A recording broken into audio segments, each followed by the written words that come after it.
Ready? If you're happy and clap your hands. Still works. Hello and welcome to episode 38 of Talk of the Boat. I'm your host, Robert Yazbek with Team Yazbek at Coldwell Banker. Today we have some very special guests from Steamboat Springs High School. From left to right here, we've got Henry Seremet, Achilles Cornwell, Tanner Cobb, and their football and baseball coaches, Nich Cornwell and Joel Cobb. These incredible gentlemen are making remarkable changes and saving lives in remote parts of Africa through their Generation U project. A total of 9 athletes and their coaches will be traveling to villages in Uganda this coming February and bringing clean water to the people there. Guys, welcome to the show, and thank you so much for the work you guys are doing. Thanks for having us. Thanks for having us. Heck yeah, this is incredible. I'm super excited. We've, adapted the studio here, and we're out in the lobby of the office to make room for these guys. Just had lunch with Nich and Joel last week, and just thrilled with what these guys are doing. So asked them to come on the show, and they said yes. So thanks for being here. We'll jump right in. Tell us about Generation U and how you guys are serving third world communities in Uganda. So Generation U, we go and drill wells out in remote parts in Uganda, Africa. And you may ask, why do we drill wells in Uganda? Well, 50% of the population does not have an access to clean water, and 4,500 kids die under the age of 5 every year from the lack of access to clean water. I've personally been and experienced all these conflicts and effects, and when I went out there and saw the well we drilled in Magali, I was able to see the long-term effects that it's helped with better education, better health. Yeah. And that's incredible. I'm so impressed with you guys doing that and being here. You could be anywhere right now, and I know this is taking a lot of time out of your lives, right? So, congratulations and thank you again. Well, we're lucky because tomorrow Ski Mountain opens. Yeah, exactly. Getting it in now. Slide it in here. Good timing. Now I know why we want to do it fast. That's right. And we got some snow too. He's sleeping out there on the mountain tonight. First tracks. Oh, that's incredible. You still doing that? All right. I gotta give it to you. Well, that's a perfect segue to the next question. What was it like growing up in Steamboat, and what made you guys get involved with Generation U? So personally, I moved up to Steamboat about 4.5 years ago. Okay. In the start of 7th grade, and before that, I just lived in Denver, and I noticed immediately just the difference from this project to similar ones I've done in Denver.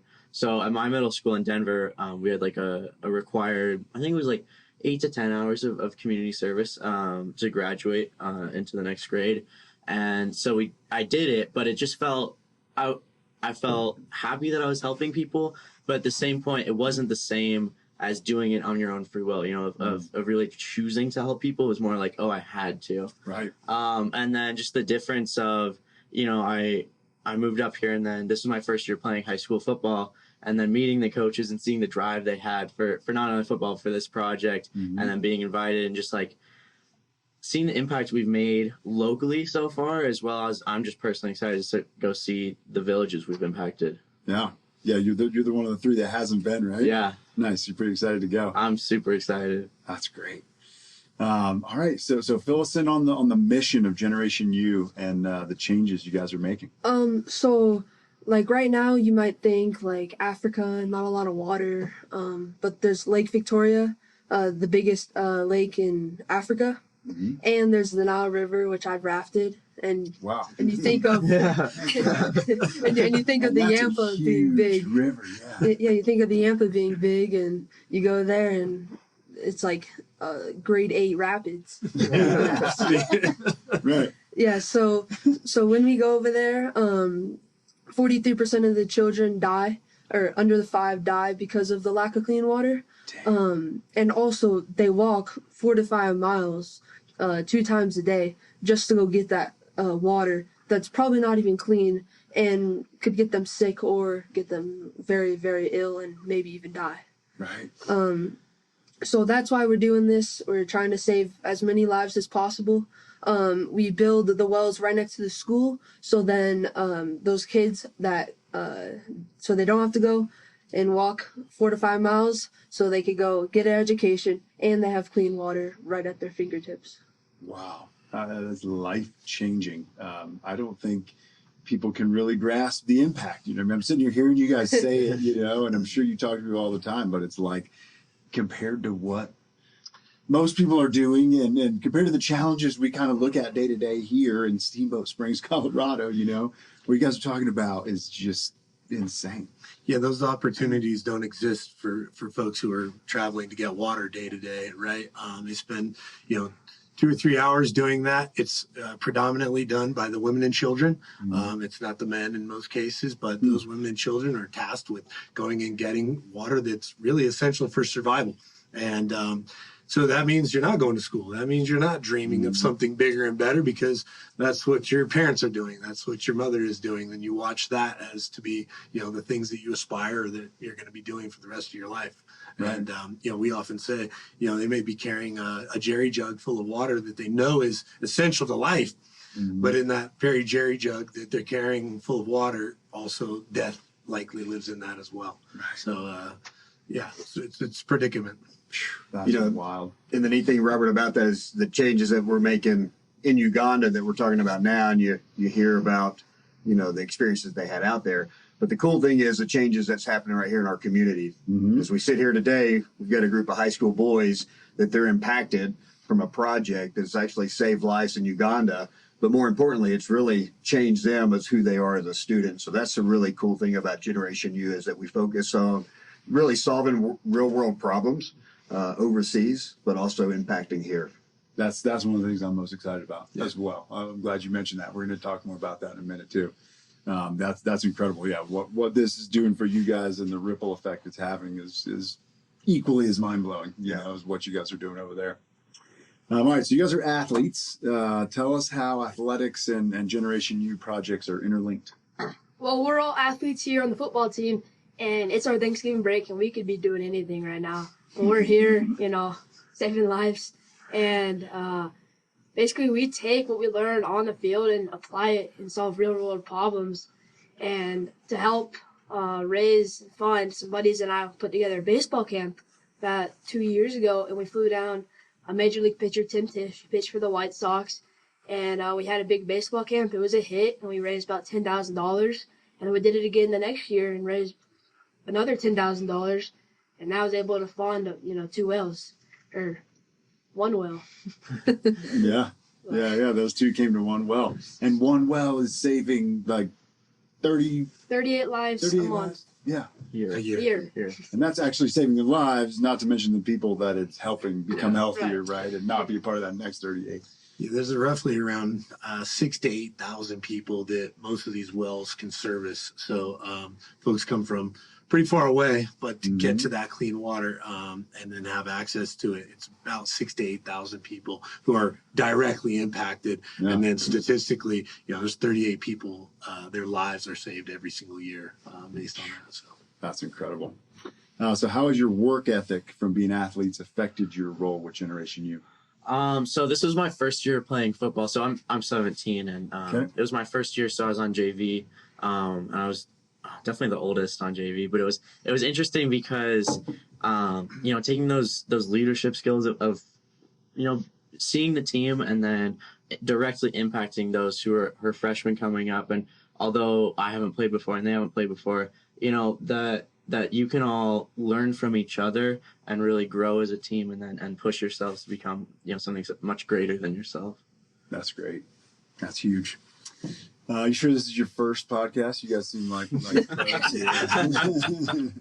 been talking about this that long, so I know you didn't have that much time to rehearse. You guys are doing great. And this is freshmen through juniors, correct? Right? Okay, so no seniors even here. All right, so let's get into the meat of it. What are your biggest challenges with the clean water projects, and how are you guys overcoming them? So at least for me, one of the challenges are just standing up to people and talking with your tie on with maybe like 10 people right there that you're speaking to, or maybe 100 at a Rotary or a private dinner that trying to raise money. Yeah. So that's definitely a challenge. That's huge. And how are you overcoming that? How are you stepping on the plate and growing through that process? just doing it with like smaller people or smaller amount of people, just so you get the feeling of you're speaking to somebody that's not just your friends or your coaches. So yeah. Yeah. And you actually believe in what you're doing too, Mhm. right? I mean, I would Yeah. suggest that's probably part of how you're overcoming it, is that Yeah. you actually care and you actually believe in what you're doing. Mhm. That's huge. You know, as they overcome those challenges, as he's talking about, some other big challenges that are real and they're starting to learn about too is the cultures, right? You doing business in Uganda or in Africa, 8,000 miles away from Steamboat Springs, it's a big difference.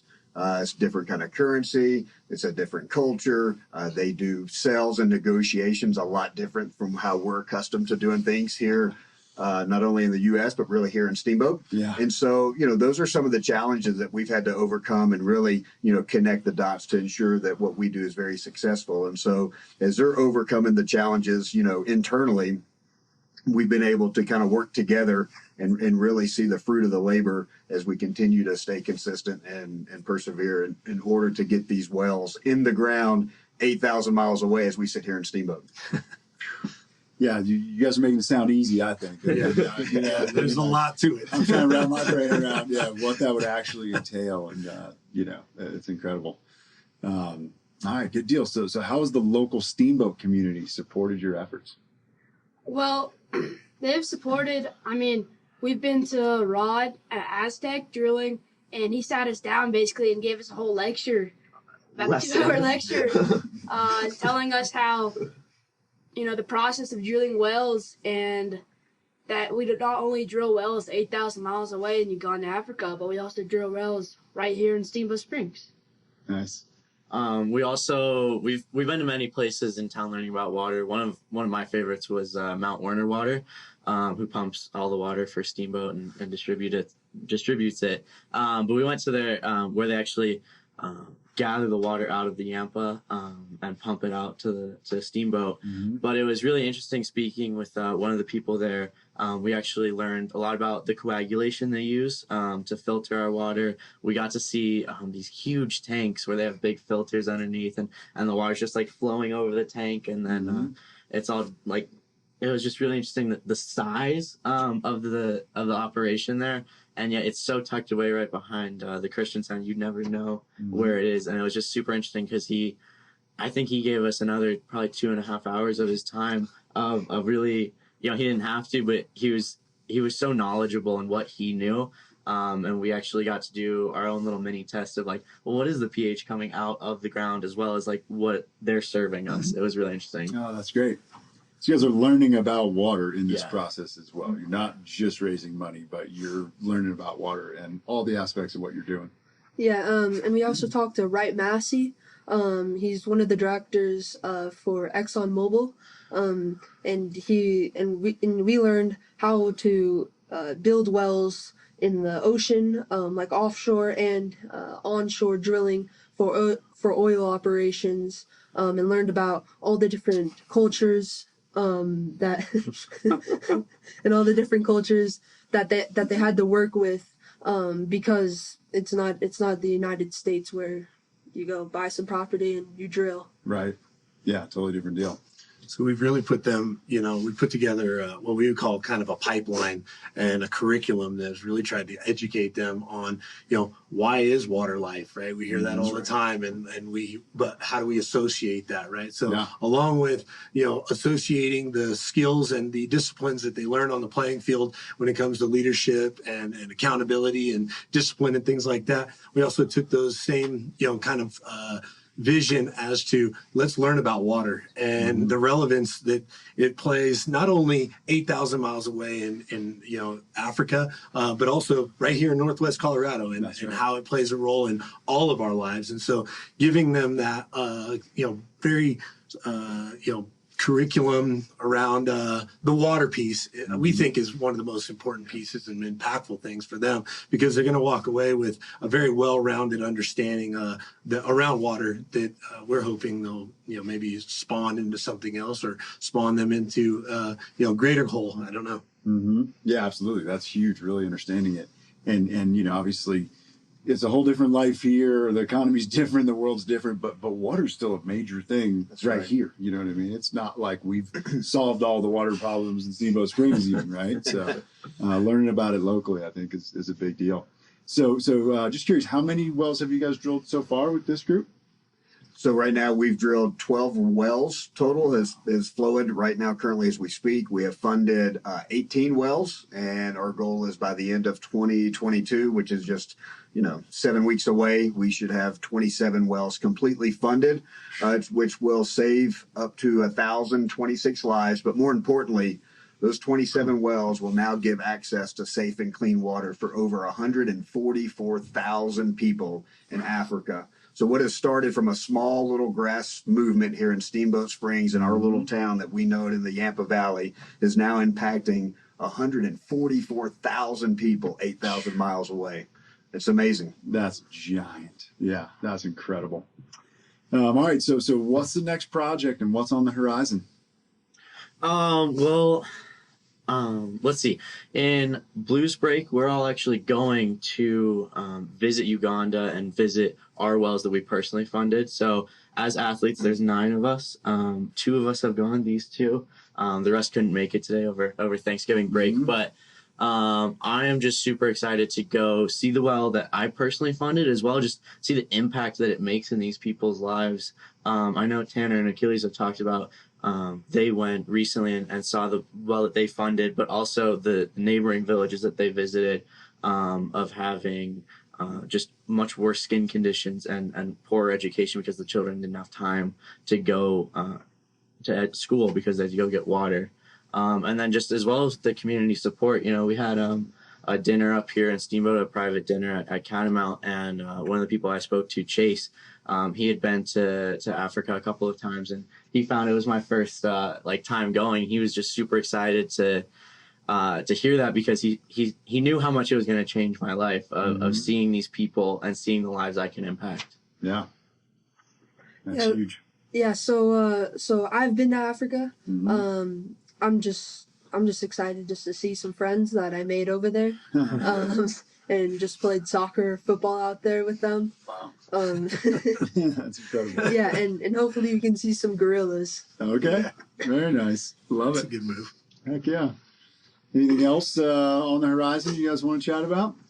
Yeah, I mean, that's the goal, is really to get these guys out there and see that, as Joel mentioned, 27 wells to be completed is a big task, and that's really driving our focus right now, and get these guys ready to go. Some of them are getting passports for the first time. That's a big step. I mean, there's guys in this group, as a young age, having the opportunity to travel around the world and go see places that we're about to go see is a really unique and cool opportunity for them. But going through those steps is where we're at right now. Is we got to buy plane tickets, we've got to get passports done and get all that kind of stuff taken care of so that these guys are ready to go and see that. So, they'll do their 9 wells on top of the ones that we've already done. Our total goal right now is 15 total out of kind of this, group of wells, which will put us at that 27 mark. So very excited times for these guys, and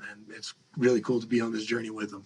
That's huge. Yeah, I can't imagine the impact of going there and seeing the results and what that will have on you guys and your families and your, sphere and everything, right? I mean, that's incredible. All right, so water is clearly life. Nobody can argue that. What you guys are doing is absolutely incredible. So tell the audience, how do they get involved and how can they help you in your efforts? So many people, they want to help save lives, but they don't know how. They don't have a link to do it. Well, we're the link. If you want to join us on our journey, it's $38 a month, $456 a year to save 38 lives every year. But there's more contact info and links down below in the description. Love it. That's awesome. Anything else you guys want to add? Thank you for having us. Really appreciate the opportunity. Thank you so much for being here. Thank you guys for what you do. And I think you're super blessed and fortunate to be doing what you're doing, and keep going. I'm going to jump on with you guys and help out any way I can as well. Thank you. Awesome. Thanks for joining us for another episode of Talk of the Boat. It'll be hard to to follow up this group here, but we'll see you next week. Thank you so much for joining us for another episode of Talk of the Boat. If you enjoy this content, please subscribe on whatever platform you're viewing, like, and share with somebody else you think might enjoy it. We'd really appreciate that. Also, if you have any real estate related questions that you'd like us to answer on the air, please send those to us by email, text, or direct message. And as always, if you have any real estate questions or needs that we can help you with, please reach out. Thank you. Good job, guys. Good job, man. That was awesome. Nice work.